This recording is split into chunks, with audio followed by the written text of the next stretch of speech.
Hey YouTube, it's Calvin Tahan, and I just got content.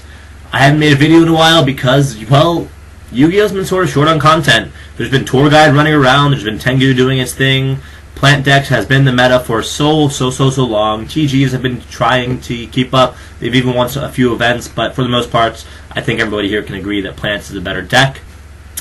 But now we have Generation Force. And that is an exciting pack. I'm a little late on it, I know. I could have made this video like 2 weeks ago for the same purpose.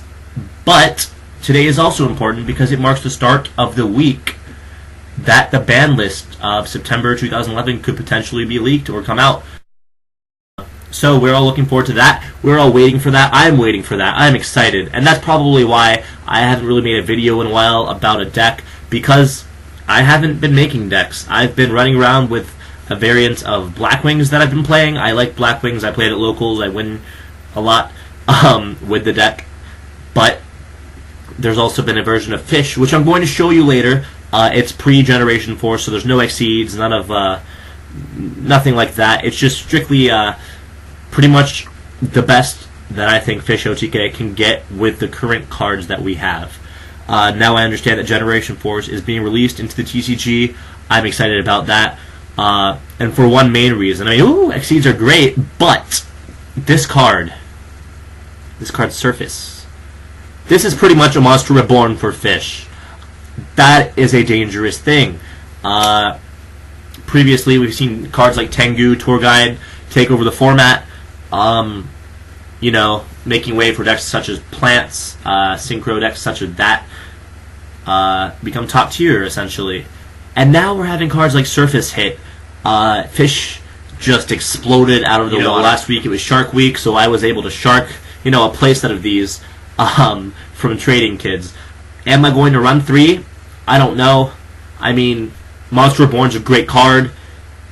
Gravekeepers is a deck that exists, and I was hoping it would die out, but with 4-star Exceeds coming out, rank 4 Exceeds, I'm sorry, with those running around, and with cards like Wonder Wand running around, Gravekeepers is still going to see play, so we can't be completely gung-ho about our graveyards, because, yeah, Necro Valley is a bitch of a card, and blah. So there's that. So other than my hype for the ban list, because I can't wait to see cards like Pot of Avarice, I can't wait to see cards like, even as a Fish player, Formula Synchron, I can't wait to see cards like Lone Fire Blossom, Debris Dragon. All of these cards go to 1. I can't wait to see cards like Dandelion get banned. I cannot wait to see cards like Foolish Burial get banned. I certainly cannot wait for Future Fusion to get banned. Even if like half of that happens, I will be happy. I hope we see a large change in the ban list. I hope that September is an exciting month. October, November, December, January, March. I skipped February, but that's a month too. I hope that all of these months are exciting for the ban list. I hope it's full of excitement. The March 2012 ban list should be interesting, but the format will be way different by then, hopefully. I hope we see cards like BLS come back. I hope we don't see cards like Imperial Aura come back, because that card is a bad idea. Don't bring that card back. I'm just excited to see something change. I wish Tengu could go to 1 or 2, but it's a TCG exclusive card, so Japan's not going to hit it. But Pot of Avarice can definitely go, because that is one of the main cards that fuels Tengu, that makes it so good, is that you can recycle it and just keep sinking. God, it pisses me off almost. I'm just excited for the format, really, to change, and I cannot wait. And so, in my excitement, I actually recorded a duel that I'm going to share with you on Duelist Network. I didn't record the whole thing. I started recording at about the halfway point when I realized, holy crap, I'm about to cream this guy. Let me get on tape. It's not so much about me winning, I win a lot of my duels, but it's mainly to show that what my Fish deck can do is something that not many other decks out there can do, even with the addition of Hyper Librarian. When this deck uses that card, it is off the chain insane.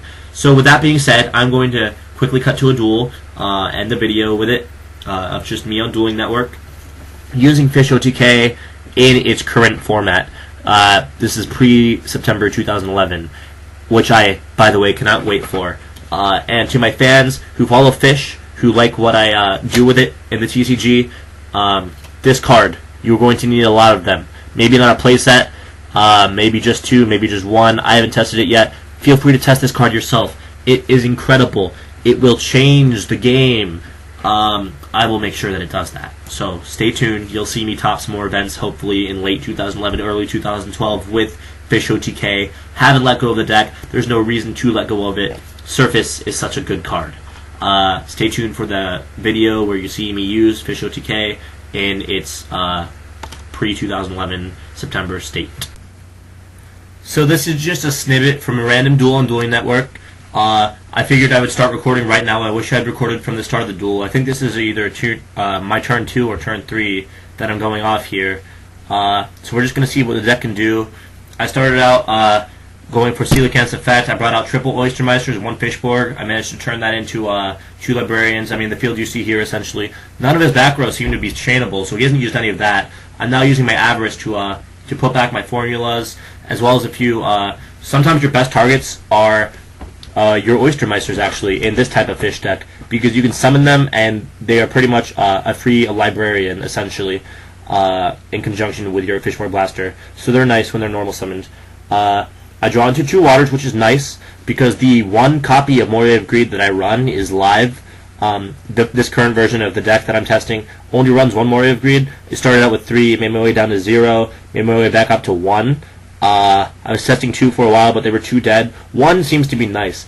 I would run 0, but it always seems to be live when I draw it at 1. It's never dead, and it's always sometimes very helpful. I mean, in this situation, I'm pretty much just showing off here. I'm showing you what happens to this deck when it starts going, and what I'm pretty much saying is that when it starts, it doesn't stop. I'm going to bring out Glow Up here, and you're going to see I'm going to go. I mean, I'm only going to stop going off because my extra deck can only fit 15 cards. I'm going to run out of 8 stars here. Later on in this duel, I'm going to wish that I were able to go into Thought Ruler or a second Stardust or something like that. I won't be able to. The plays never stop. You see in my hand right now, I just went for Glow Bulb's effect, and I milled Dark Armed. If you count my grave, there are 4 Darks, one of which was Plague Spreader, which I could have put into the field. If I hadn't have milled that Dark Armed with Glow Up, he would have been live.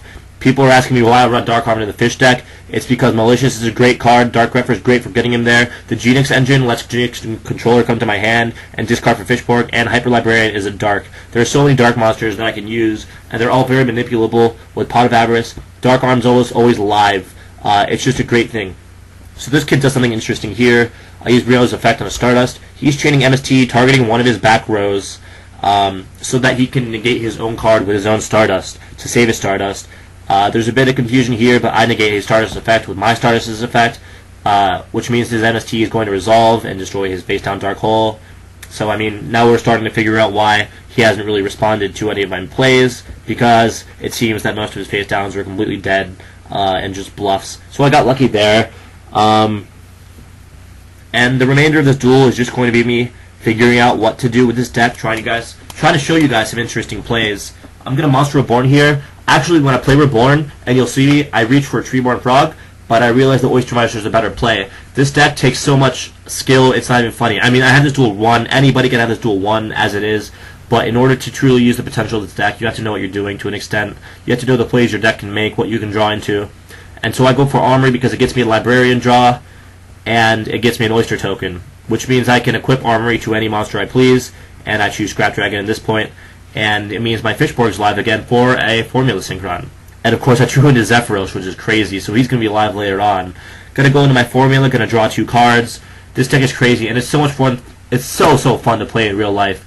I mean, you're not going to see the whole deck list here, but it is great.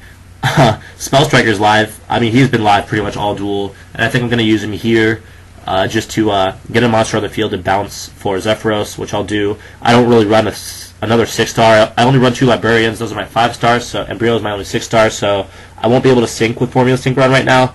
But Zephyros is pretty much a free monster. You know, he summons himself, and Spell Strike can come back next turn if I so need him to. This is easily game here. This is just to see if he has Gores, which he will have to use at some point. He's actually going to have to use it now if he wants to live, because if he waits for Scrap Dragon's attack, Armory can run over Gores for burn damage.